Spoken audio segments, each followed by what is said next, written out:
I came back from the gym today and I was I was in traffic and I was looking at a Facebook feed.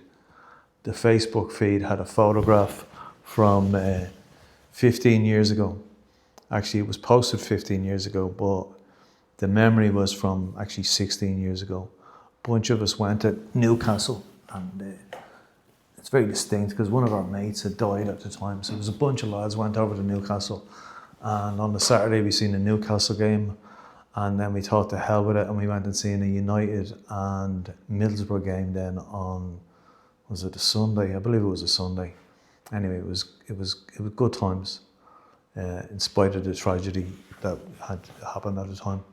Anyway, one of the lads took a photograph of me and it was in the stadium, and it was a photograph taken unawares, and I like the photograph because you generally don't see yourself unawares. Most of your photographs are like posed, face on, smiling, messing, whatever, but it's most of them are posed, so it's rare that you have photographs like that. So I like this particular photograph, but it made me think, of where my head was at in I think it was 2008.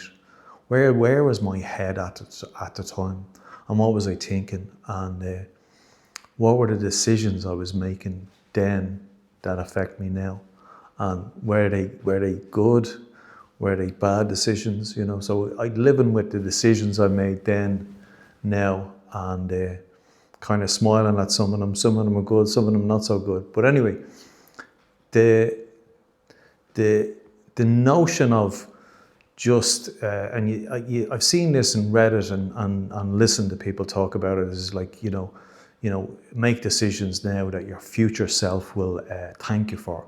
And it's all very easy to say that, but as an exercise, it's quite hard. It's my future self, because your future self doesn't exist. It's a non-existent thing. But as an exercise, you can actually go back. So if you go back and look at a previous version of yourself in a photograph, like what I'm talking about today, and think about the decisions you made 15 years ago. You find a photograph that you like 15 years ago. What decisions did I make then that I'm standing over today that I regret or I'm grateful for? And then on the back of that, so if you can actually do that and look back and think about yourself, that's the kind of way to think into the future, because you've already done the exercise. So you can project yourself into the future on the basis of a photograph you've taken today, and you've already done the exercise of going back retrospectively.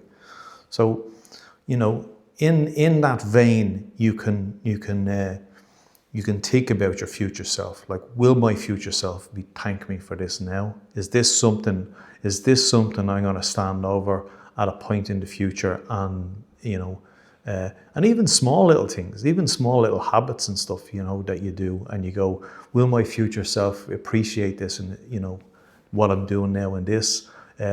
Will it thank me? Will my future self thank me? And just use the fact that you've got 10, 15 years ago, and you've got an accumulation of life experience in that time from them decisions that were made. They're the seeds you planted then. So you can use that, bring that forward to now, and then plant them seeds going forward so that your future self will thank you. So that's how that exercise is done, as opposed to just the notion of, just do stuff that your future self will thank you for. Go back 10, 15 years ago, use a photograph so you can actually see the person. Go into the headspace of the person 10, 15 years ago and see how that plays out now, and then you can project forward. I'll leave it at that. Keep it that simple.